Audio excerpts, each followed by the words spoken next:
یہ کتنا عظیم اعزاز ہے۔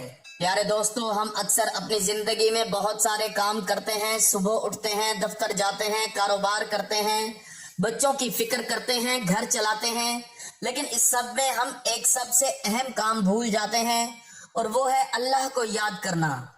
صرف نماز تک محدود رہنا کافی نہیں۔ نماز تو فرض ہے اور اس کی ادائیگی لازم ہے، لیکن اس کے علاوہ بھی ہمیں ہر لمحہ اللہ کو یاد رکھنا چاہیے۔ چلتے پھرتے، اٹھتے بیٹھتے، کام کرتے، آرام کرتے، ہر حال میں اللہ کا ذکر ہمارے لبوں پر ہونا چاہیے۔ آپ کو معلوم ہے، ذکر الہی ایک ایسی عبادت ہے جو ہر حال میں کی جا سکتی ہے، باوضو ہو یا نہ ہو، مسجد میں ہو یا بازار میں، کام پر ہو یا گھر پر، ہر جگہ، ہر وقت، ہر حال میں اللہ کا ذکر کیا جا سکتا ہے۔ یہی وہ خصوصیت ہے جو ذکر الہی کو دیگر عبادات سے ممتاز کرتی ہے۔ نماز کے لیے وضو چاہیے، قبلے کی طرف رخ چاہیے، مخصوص وقت چاہیے، لیکن ذکر کے لیے صرف ایک چیز چاہیے، اور وہ ہے دل کی حاضری اور اللہ کی طرف توجہ۔ اسلامی تعلیمات میں ذکر الہی کی جو اہمیت بیان کی گئی ہے وہ بے مثال ہے۔ قرآن مجید میں 70 سے زائد مقامات پر ذکر الہی کا ذکر آیا ہے۔ صرف ذکر کا لفظ قرآن میں 88 بار آیا ہے۔ احادیث کی کتابوں میں ذکر الہی کی فضیلت میں سینکڑوں روایات موجود ہیں۔ یہ سب اس بات کی دلیل ہے کہ ذکر الہی اسلام کا ایک بنیادی رکن ہے، ایک اہم ستون ہے جس پر مومن کی پوری زندگی قائم ہونی چاہیے۔ آج کے سائنسی دور میں بھی تحقیقات نے یہ ثابت کیا ہے کہ ذکر و تسبیح سے انسان کے دماغ میں سکون آتا ہے، ذہنی تناؤ کم ہوتا ہے، دل کی دھڑکن معمول پر آتی ہے، اور انسان کا موڈ بہتر ہوتا ہے۔ لیکن یہ صرف ظاہری فوائد ہیں، اصل فائدہ تو وہ ہے جو آخرت میں ملے گا، اور اس دنیا میں بھی جو روحانی سکون اور اطمینان قلب ملتا ہے وہ کسی دوا سے، کسی دولت سے، کسی اور چیز سے نہیں مل سکتا۔ میرے محترم بھائیوں اور بہنوں، آج ہم جس تسبیح کی بات کریں گے وہ سبحان اللہ و بحمدہ سبحان اللہ العظیم ہے۔ یہ وہ کلمات ہیں جو رسول اللہ صلی اللہ علیہ وآلہ وسلم نے خود ہمیں سکھائے۔ یہ وہ الفاظ ہیں جن کو آپ صلی اللہ علیہ وآلہ وسلم نے زبان پر ہلکا، میزان میں بھاری اور رحمان کو پسند قرار دیا۔ یہ وہ تسبیح ہے جو جنت کے باغوں کی بہار ہے۔ یہ وہ ذکر ہے جو ملائکہ بھی پڑھتے ہیں۔ یہ وہ کلمات ہیں جن سے آسمان گونجتے ہیں۔ ان مبارک کلمات میں دو باتیں شامل ہیں۔ پہلی، سبحان اللہ، یعنی اللہ ہر عیب اور نقص سے پاک ہے، وہ کامل ہے، مکمل ہے، بے نیاز ہے۔ دوسری، وبحمدہ، یعنی تمام تعریف اسی کے لیے ہے، ہر خوبی اسی کی ہے، ہر کمال اسی کا ہے، ہر نعمت اسی نے دی ہے۔ اور پھر سبحان اللہ العظیم، یعنی اللہ تعالیٰ جو عظمت والا ہے، جو بزرگ ہے، جو بڑا ہے، وہ ہر نقص سے پاک ہے۔ جب ایک مومن یہ کلمات پڑھتا ہے تو وہ گویا اللہ کے سامنے اپنی عاجزی اور بے بسی کا اعتراف کرتا ہے، اللہ کی عظمت کا اقرار کرتا ہے، اور اس بات کا اعلان کرتا ہے کہ وہ صرف اللہ کا بندہ ہے، صرف اسی کا محتاج ہے، صرف اسی سے امید رکھتا ہے۔ اور جب بندہ اتنے خلوص سے اللہ کے سامنے آتا ہے تو اللہ کریم اپنے اس بندے کو خالی ہاتھ نہیں لوٹاتا۔ اب آپ کے ذہن میں سوال آئے گا کہ کیا صرف تسبیح پڑھنے سے کامیابی ملتی ہے؟ کیا صرف الفاظ دہرانے سے دعائیں قبول ہوتی ہیں؟ تو جواب یہ ہے کہ صرف زبانی تسبیح کافی نہیں، اس کے ساتھ دل کی حاضری بھی ضروری ہے، عمل بھی ضروری ہے، تقوی بھی ضروری ہے۔ لیکن جب آپ پابندی کے ساتھ، خلوص نیت کے ساتھ، یقین کامل کے ساتھ اللہ کا ذکر کرتے ہیں تو اس ذکر کی برکت سے اللہ آپ کے دل میں تقوی پیدا کرتا ہے، آپ کو نیکی کی توفیق دیتا ہے، آپ کی دعاؤں کو شرف قبولیت بخشتا ہے، اور آپ کی زندگی میں خوشحالی اور کامیابی کے سامان مہیا فرماتا ہے۔ یاد رکھیں، اللہ کا وعدہ ہمیشہ سچا ہے، اللہ کا فرمان ہمیشہ برحق ہے۔ اگر ہم اللہ کے بتائے ہوئے راستے پر چلیں، رسول اللہ صلی اللہ علیہ وآلہ وسلم کی سنتوں کو اپنائیں، قرآن کی تعلیمات کو اپنی زندگی میں نافذ کریں، تو پھر کامیابی ہمارا مقدر بن جاتی ہے، دعائیں قبول ہوتی ہیں، اور زندگی کے ہر شعبے میں اللہ کی مدد اور رحمت شامل ہو جاتی ہے۔ تو آئیں آج کی اس ویڈیو کے ذریعے ہم سب مل کر یہ عہد کریں کہ ہم روزانہ اللہ کا ذکر کریں گے، تسبیح پڑھیں گے، اس کی حمد کریں گے، اس کی بڑائی بیان کریں گے، اور اللہ سے امید رکھیں گے کہ وہ ہماری تمام دعائیں قبول فرمائے گا، ہماری تمام مشکلات آسان فرمائے گا اور ہماری زندگیوں کو اپنی خاص رحمت اور برکت سے بھر دے گا۔ حضرت ابو ہریرہ رضی اللہ تعالیٰ عنہ سے روایت ہے کہ رسول اللہ صلی اللہ علیہ وآلہ وسلم نے ارشاد فرمایا، ترجمہ: دو کلمے ایسے ہیں جو زبان پر بہت ہلکے ہیں، میزان میں بہت بھاری ہیں اور رحمان کو بہت پیارے ہیں، سبحان اللہ و بحمدہ، سبحان اللہ العظیم۔ یہ حدیث اس ویڈیو کی بنیاد ہے۔ آپ نے ان کلمات کی 3 خصوصیات بیان فرمائیں: زبان پر ہلکے، میزان میں بھاری اور رحمان کو محبوب۔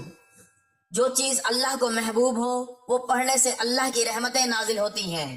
حضرت ابو موسیٰ اشعری رضی اللہ تعالیٰ عنہ سے روایت ہے کہ رسول اللہ صلی اللہ علیہ وآلہ وسلم نے فرمایا، ترجمہ: اس شخص کی مثال جو اپنے رب کو یاد کرتا ہے اور جو یاد نہیں کرتا، زندہ اور مردہ کی طرح ہے۔ سبحان اللہ، کیا شاندار مثال بیان فرمائی۔ آپ صلی اللہ علیہ وآلہ وسلم نے جو شخص اللہ کو یاد نہیں کرتا وہ گویا روحانی طور پر مردہ ہے، اور جو اللہ کو یاد کرتا ہے وہ حقیقی معنوں میں زندہ ہے، چاہے جسمانی طور پر کمزور ہی کیوں نہ ہو۔ حضرت ابو ذر غفاری رضی اللہ تعالیٰ عنہ فرماتے ہیں کہ رسول اللہ صلی اللہ علیہ وآلہ وسلم سے پوچھا گیا، سب سے بہتر کون سا عمل ہے؟ آپ صلی اللہ علیہ وآلہ وسلم نے ارشاد فرمایا، ترجمہ: یہ کہ تم دنیا سے اس حال میں جاؤ کہ تمہاری زبان اللہ کے ذکر سے تر ہو، یعنی سب سے بہترین حال وہ ہے جب ہم ہر وقت اللہ کو یاد کریں، نہ صرف نماز میں، نہ صرف مخصوص اوقات میں، بلکہ زبان ہمیشہ اللہ کے ذکر سے تر رہے۔ حضرت ابو ہریرہ رضی اللہ تعالیٰ عنہ سے روایت ہے کہ رسول اللہ صلی اللہ علیہ وآلہ وسلم نے ارشاد فرمایا، ترجمہ: جو شخص ایک دن میں 100 مرتبہ سبحان اللہ و بحمدہ پڑھے، اس کے گناہ مٹا دیے جاتے ہیں، چاہے سمندر کی جھاگ کے برابر ہی کیوں نہ ہوں۔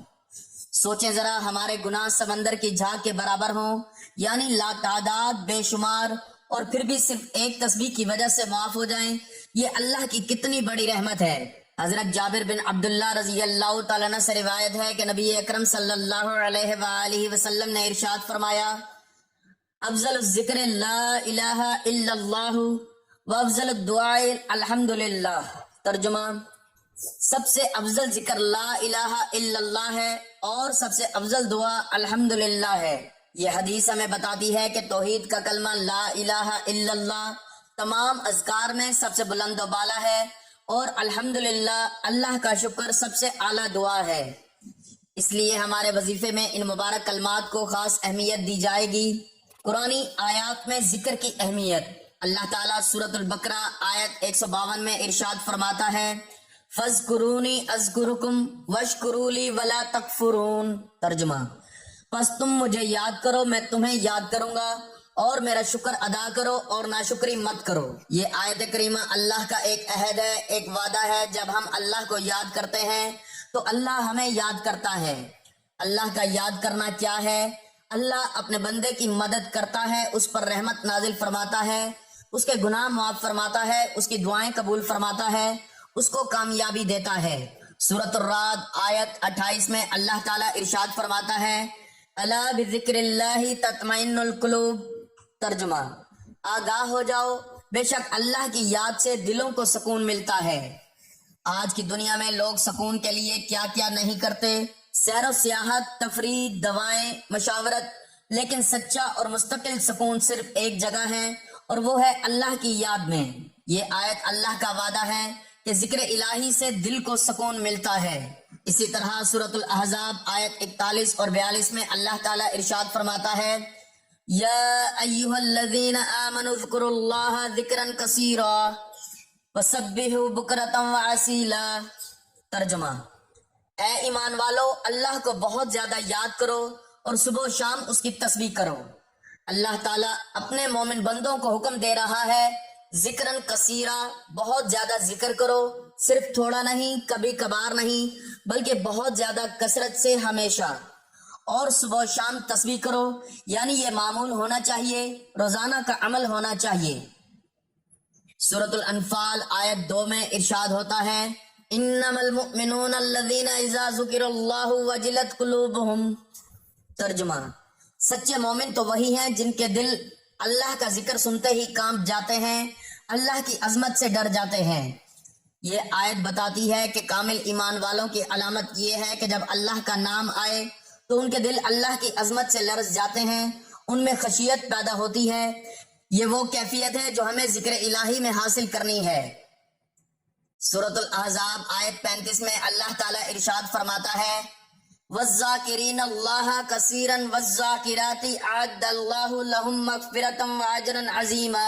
ترجمہ: اور کثرت سے اللہ کا ذکر کرنے والے مرد اور کثرت سے اللہ کا ذکر کرنے والی عورتیں، اللہ نے ان کے لیے مغفرت اور اجر عظیم تیار کر رکھا ہے۔ یہ آیت کریمہ بشارت ہے اللہ کا ذکر کرنے والوں کے لیے مغفرت اور اجر عظیم، یعنی گناہ بھی معاف اور جنت بھی ملے گی۔ حضرت سیدنا یونس علیہ السلام اور تسبیح کی طاقت۔ حضرت یونس علیہ السلام کا قصہ اسلامی تاریخ کا ایک انتہائی سبق آموز واقعہ ہے۔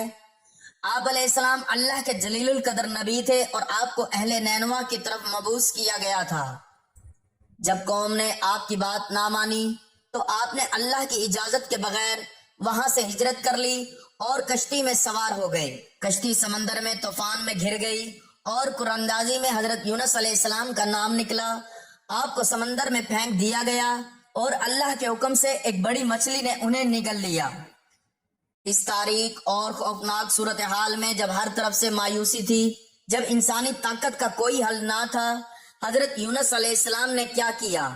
انہوں نے اللہ کی تسبیح شروع کی: لا الہ الا انت سبحانک انی کنت من الظالمین۔ یہ ہے اصل ہتھیار، تسبیح، اعتراف، توبہ۔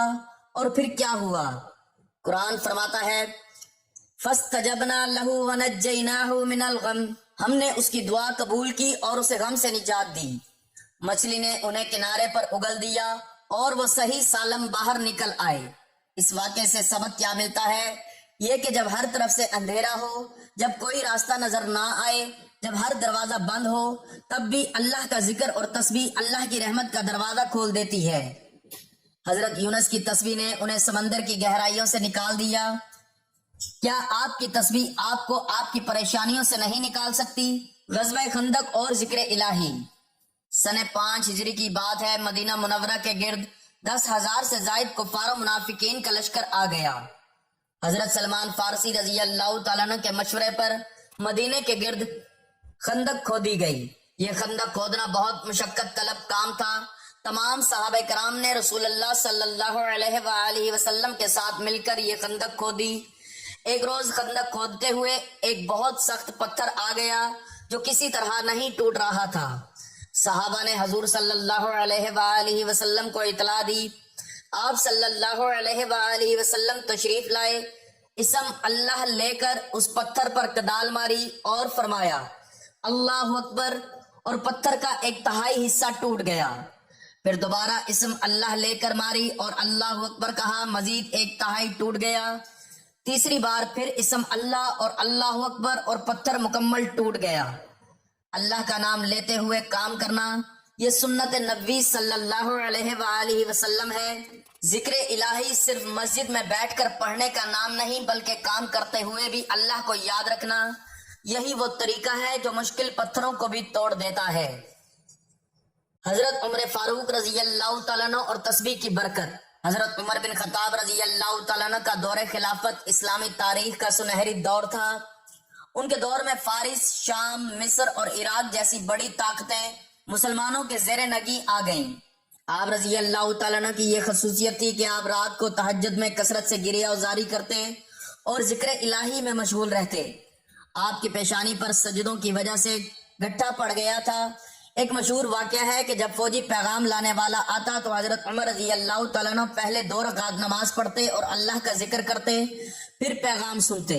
ان کا مشہور قول تھا: اپنا حساب لو پہلے، اس سے کہ تمہارا حساب لیا جائے۔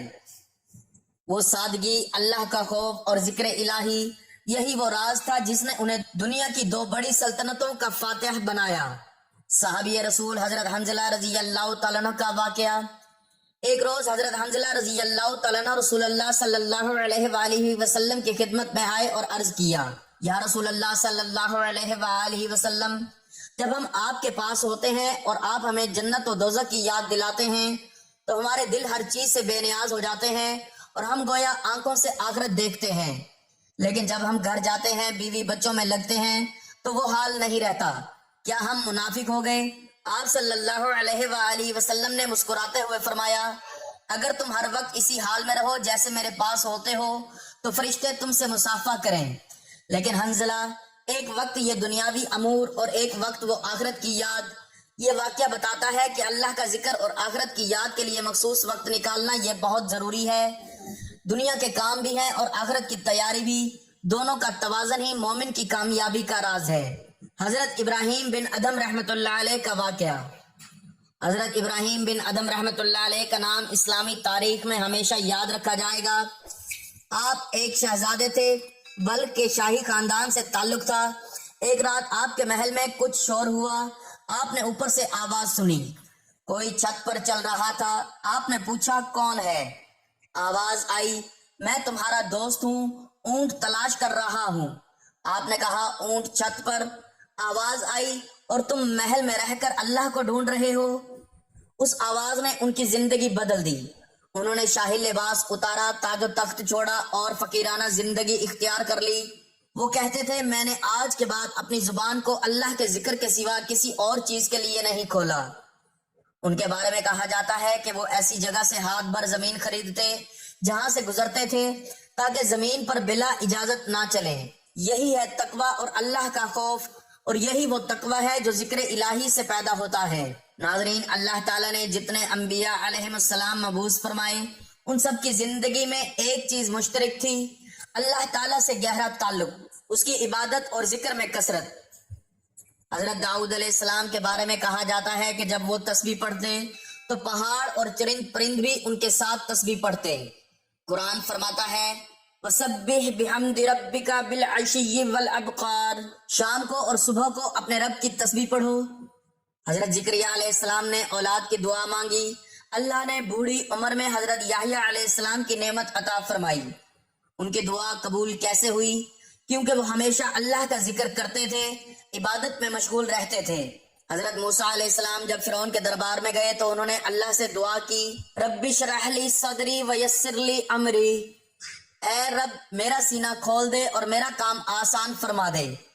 اللہ نے ان کی دعا قبول فرمائی اور فرعون کی زبردست طاقت کے سامنے حضرت موسیٰ علیہ السلام کو فتح عطا فرمائی۔ سیدنا محمد صلی اللہ علیہ وآلہ وسلم کی مبارک سنتیں۔ رسول اللہ صلی اللہ علیہ وآلہ وسلم کی زندگی ہمارے لیے ایک مکمل رہنما کتاب ہے۔ آپ صلی اللہ علیہ وآلہ وسلم کے روزانہ کے اذکار و اعمال کتنے منظم اور خوبصورت تھے، آئے ان پر ایک نظر ڈالتے ہیں۔ صبح کا معمول۔ رسول اللہ صلی اللہ علیہ وآلہ وسلم فجر کی نماز کے بعد سورج نکلنے تک مسجد میں بیٹھے رہتے اور ذکر الہی میں مشغول رہتے۔ آپ صلی اللہ علیہ وآلہ وسلم صبح کے اذکار پڑھتے جن میں اللہم بک اصبحنا، آیت الکرسی، معوذتین اور دیگر اذکار شامل تھے۔ دن کا معمول۔ آپ صلی اللہ علیہ وآلہ وسلم چلتے پھرتے، اٹھتے بیٹھتے ہمیشہ اللہ کو یاد رکھتے۔ کھانا کھانے سے پہلے بسم اللہ، کھانے کے بعد الحمدللہ، گھر سے نکلتے وقت دعا، گھر میں داخل ہوتے وقت دعا، سونے سے پہلے اذکار، بیت الخلاء جاتے وقت بھی دعا، ہر کام کے لیے مخصوص دعا اور ذکر۔ رات کا معمول۔ آپ صلی اللہ علیہ وآلہ وسلم رات کے آخری پہر یعنی تہجد کے وقت اٹھتے اور اللہ کے سامنے کھڑے ہو کر نماز پڑھتے، رویا کرتے، تسبیح پڑھتے۔ حضرت عائشہ رضی اللہ عنہا فرماتی ہیں کہ آپ صلی اللہ علیہ وآلہ وسلم رات کو اتنی دیر کھڑے ہو کر نماز پڑھتے کہ آپ کے پاؤں مبارک پر ورم آ جاتا۔ روزانہ 100 بار استغفار۔ رسول اللہ صلی اللہ علیہ وآلہ وسلم روزانہ 100 بار استغفار پڑھتے تھے۔ آپ صلی اللہ علیہ وآلہ وسلم نے فرمایا، واللہ انی لاستغفر اللہ واتوب الیہ فی اليوم اکثر من 70 مرہ، اللہ کی قسم میں ایک دن میں 70 سے زائد بار اللہ سے استغفار کرتا اور توبہ کرتا ہوں۔ سبحان اللہ، جن سے کوئی گناہ ہوتا ہی نہیں وہ روزانہ 70 بار استغفار کریں تو ہم گنہگاروں کا کیا حال ہونا چاہیے۔ تسبیح فاطمہ، آپ صلی اللہ علیہ وآلہ وسلم نے حضرت فاطمہ رضی اللہ عنہا کو سونے سے پہلے 33 بار سبحان اللہ، 33 بار الحمدللہ اور 34 بار اللہ اکبر پڑھنے کی تعلیم دی اور فرمایا کہ یہ خادم سے بہتر ہے۔ صحابہ کرام رضوان اللہ علیہم اجمعین کا طرز زندگی۔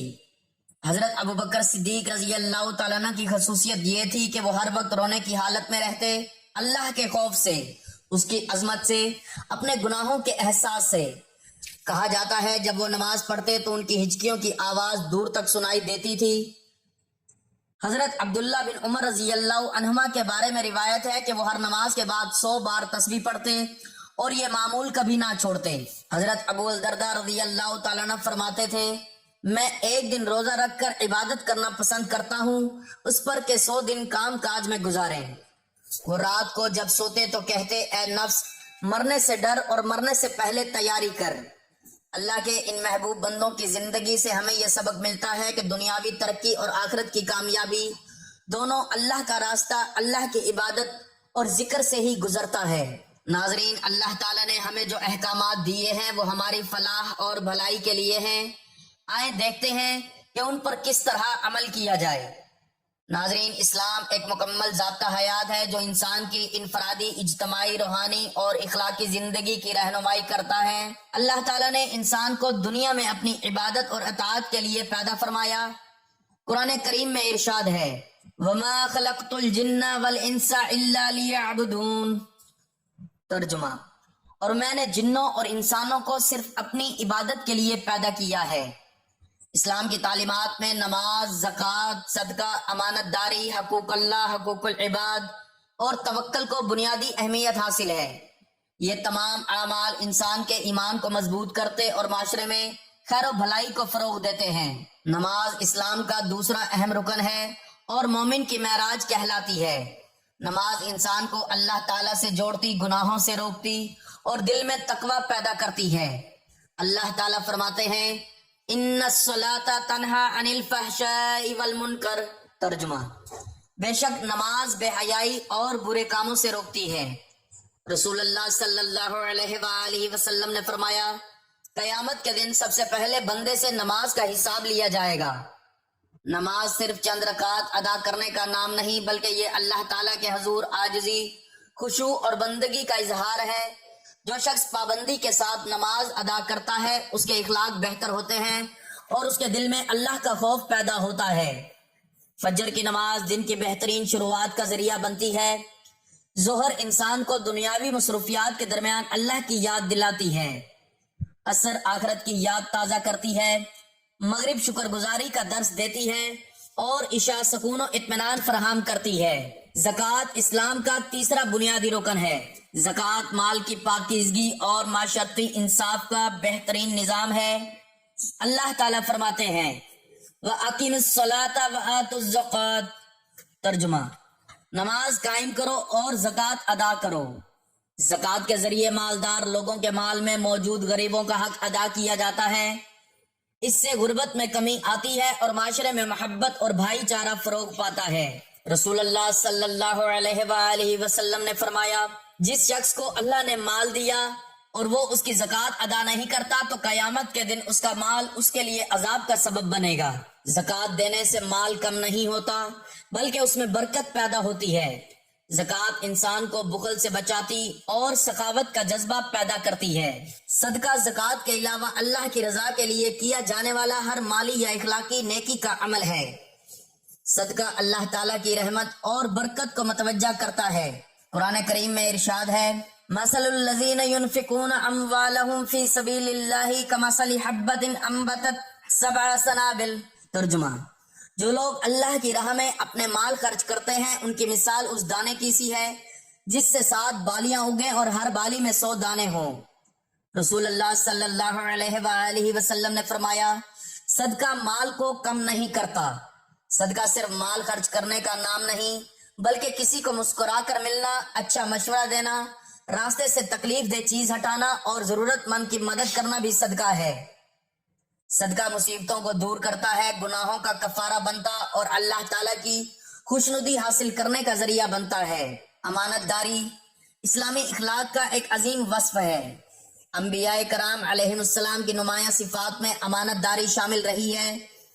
رسول اللہ صلی اللہ علیہ وآلہ وسلم کو نبوت سے پہلے بھی الصادق اور الامین کہا جاتا تھا۔ اللہ تعالیٰ فرماتے ہیں ان اللہ یأمرکم ان تعدوا الامانۃ الی اہلھا۔ ترجمہ، بے شک اللہ تمہیں حکم دیتا ہے کہ امانتیں ان کے حقداروں تک پہنچاؤ۔ رسول اللہ صلی اللہ علیہ وآلہ وسلم نے فرمایا جس میں امانت داری نہیں اس کا ایمان کامل نہیں۔ امانت صرف مال کی نہیں ہوتی بلکہ عہد، ذمہ داری، وقت، راز اور منصب بھی امانت ہیں۔ ایک مسلمان پر لازم ہے کہ وہ ہر امانت کو دیانت داری کے ساتھ ادا کرے۔ معاشرے میں بد اعتمادی، دھوکہ دہی اور خیانت کی وجہ سے بے شمار مسائل پیدا ہوتے ہیں، جبکہ امانت داری اعتماد اور محبت کو فروغ دیتی ہے۔ حقوق اللہ سے مراد وہ حقوق ہیں جو اللہ تعالیٰ نے اپنے بندوں پر لازم کیے ہیں۔ ان میں سب سے اہم توحید، نماز، روزہ، زکوٰۃ، حج اور دیگر عبادات شامل ہیں۔ اللہ تعالیٰ فرماتے ہیں یا ایھا الناس اعبدوا ربکم۔ ترجمہ، اے لوگو اپنے رب کی عبادت کرو۔ حقوق اللہ کی ادائیگی بندے کی کامیابی کا راستہ ہے۔ جو شخص اللہ کے احکامات کی پابندی کرتا ہے اللہ تعالیٰ اس کے لیے دنیا و آخرت میں آسانیاں پیدا فرماتا ہے۔ حقوق اللہ میں اخلاص، تقوی، ذکر الہی، قرآن کریم کی تلاوت اور حلال و حرام کی پابندی بھی شامل ہے۔ اسلام میں حقوق العباد کو غیر معمولی اہمیت حاصل ہے۔ اللہ تعالیٰ اپنے حقوق معاف فرما سکتا ہے لیکن بندوں کے حقوق اس وقت تک معاف نہیں ہوتے جب تک حقدار معاف نہ کرے۔ قرآن کریم میں ارشاد ہے وَبِالْوَالِدَيْنِ إِحْسَانًا۔ ترجمہ، اور والدین کے ساتھ اچھا سلوک کرو۔ حقوق العباد میں والدین، رشتہ داروں، پڑوسیوں، اساتذہ، دوستوں، یتیموں، مسکینوں اور تمام انسانوں کے حقوق شامل ہیں۔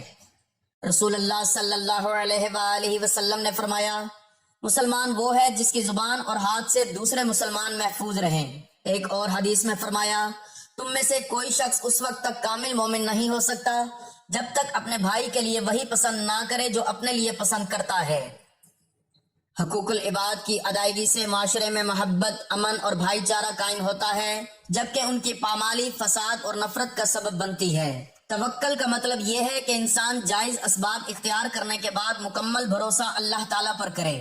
توکل ایمان کی مضبوطی کی علامت ہے۔ اللہ تعالیٰ فرماتے ہیں وَمَن يَتَوَكَّلْ عَلَى اللَّهِ فَهُوَ حَسْبُهُ۔ ترجمہ، اور جو اللہ پر بھروسہ کرے تو وہ اس کے لیے کافی ہے۔ ایک اور مقام پر فرمایا ان اللہ یحب المتوکلین۔ ترجمہ، بے شک اللہ توکل کرنے والوں سے محبت کرتا ہے۔ رسول اللہ صلی اللہ علیہ وآلہ وسلم نے فرمایا اگر تم اللہ پر ایسا توکل کرو جیسا توکل کرنے کا حق ہے تو اللہ تمہیں اسی طرح رزق دے گا جیسے پرندوں کو دیتا ہے۔ وہ صبح خالی پیٹ نکلتے ہیں اور شام کو بھرے پیٹ واپس آتے ہیں۔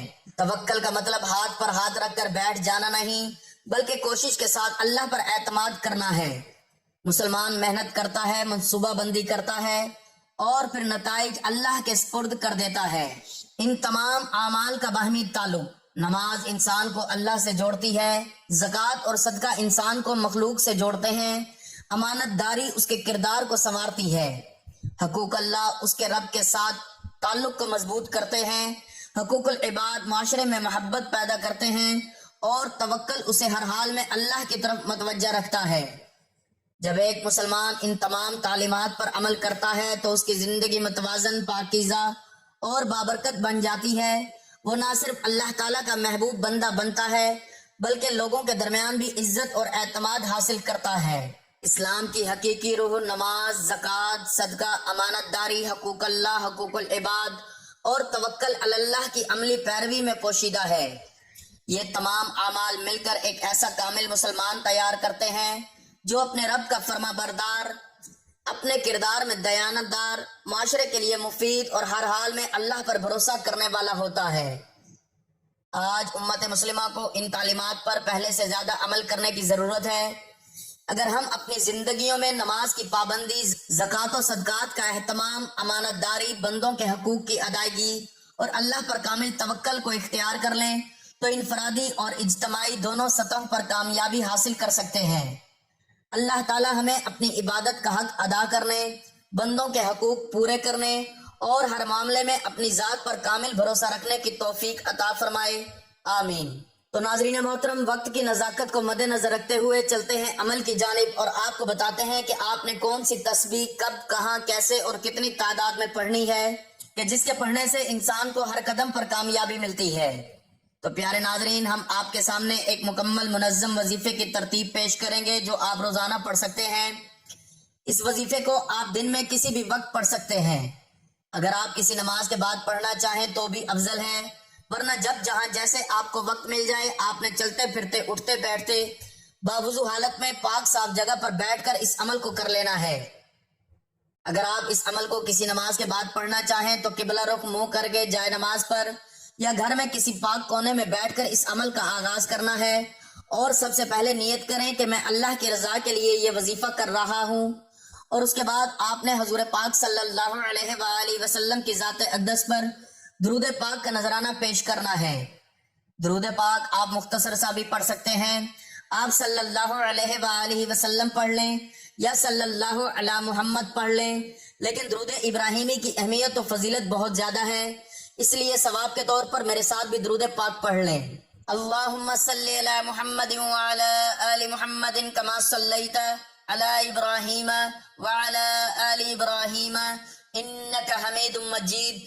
اللہم بارک علی محمد وعلی آل محمد کما بارکت علی ابراہیم وعلی آل ابراہیم انک حمید مجید۔ درود پاک پڑھنے کے بعد آپ نے سب سے پہلے ہاتھوں کی انگلیوں پر یا تسبیح کے دانوں پر گن کر 71 مرتبہ یہ آیت پڑھ لینی ہے، حسبنا اللہ و نعم الوکیل، نعم المولا و نعم النصیر۔ ترجمہ: اللہ ہمیں کافی ہے اور وہ کتنا اچھا کار ساز ہے، کتنا اچھا مالک اور کتنا اچھا مددگار ہے۔ یہ آیت 71 بار پڑھیں، ہر بار اس کے معنی پر غور کرتے ہوئے کہ اللہ ہی میرا کافی ہے، اللہ ہی میرا سہارا ہے، اللہ ہی میری مدد کرے گا۔ یہ آیت پڑھنے کے بعد آپ نے 7 مرتبہ سورۃ الاخلاص کی تلاوت کر لینی ہے۔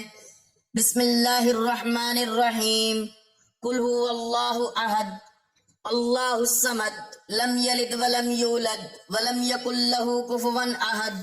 پھر اللہ تعالیٰ کے 99 ناموں میں سے ان ناموں کو ہاتھوں کی انگلیوں پر یا تسبیح کے دانوں پر گن کر 33 مرتبہ پڑھ لینا ہے، یا اللہ، یا رحمان، یا رحیم، یا کافی، یا ودود، یا غفار۔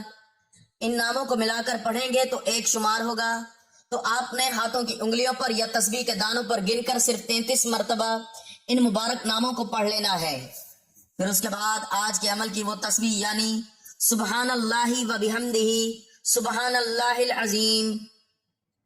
ترجمہ: اے اللہ، تو ہر عیب سے پاک ہے اور تمام تعریف تیرے ہی لیے ہے، میں تیری پاکیزگی بیان کرتا ہوں۔ اے عظمت والے اللہ، تو بے حد بلند و برتر ہے، تیری عظمت کے آگے سب چھوٹے ہیں۔ یہ تسبیح بتائی گئی تعداد میں پڑھنے کے بعد آپ نے آخر میں 33 مرتبہ استغفار کرنا ہے، یعنی اللہ سے معافی مانگے، اور آپ نے یہ استغفار پڑھنا ہے، استغفر اللہ العظیم الذی لا الہ الا هو الحی القیوم واتوب الیہ۔ یہ سید الاستغفار کا مختصر حصہ ہے۔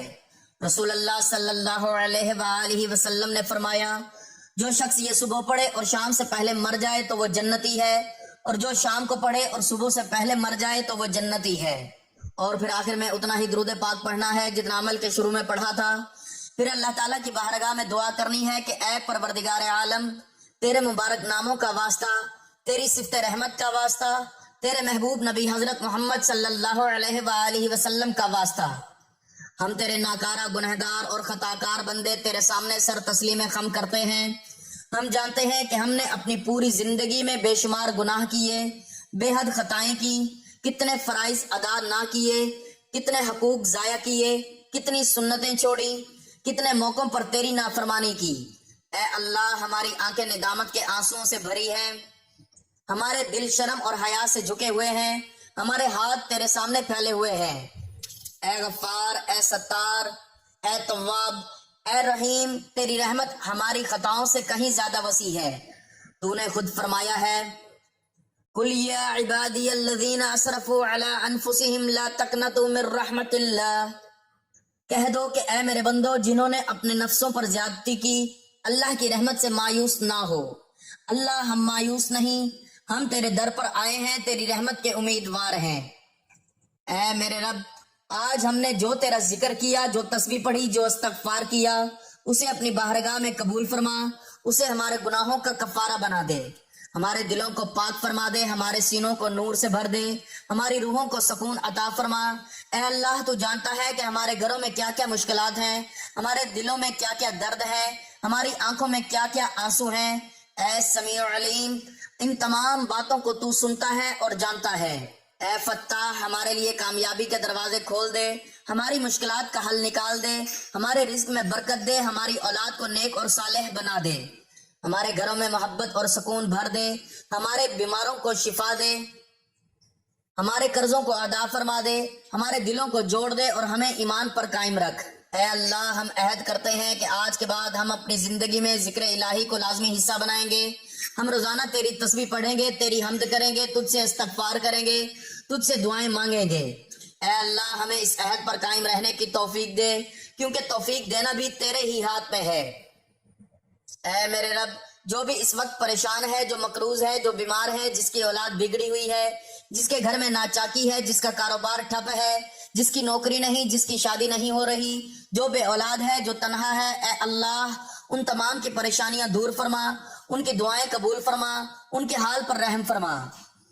اے ارحم الراحمین، اے ذوالجلال والاکرام، آج کے اس مجلس ذکر کو قبول فرما لے، ہمارے گناہوں سے درگزر فرما، ہماری کوتاہیوں کو معاف فرما، ہماری عبادتوں کو قبول فرما، ہماری دعاؤں کو شرف قبولیت عطا فرما، ہمیں دنیا و آخرت میں کامیابی نصیب فرما، اور آخرت میں ہمیں اپنے محبوب نبی حضرت محمد صلی اللہ علیہ وآلہ وسلم کے ساتھ جنت الفردوس میں جگہ عطا فرما۔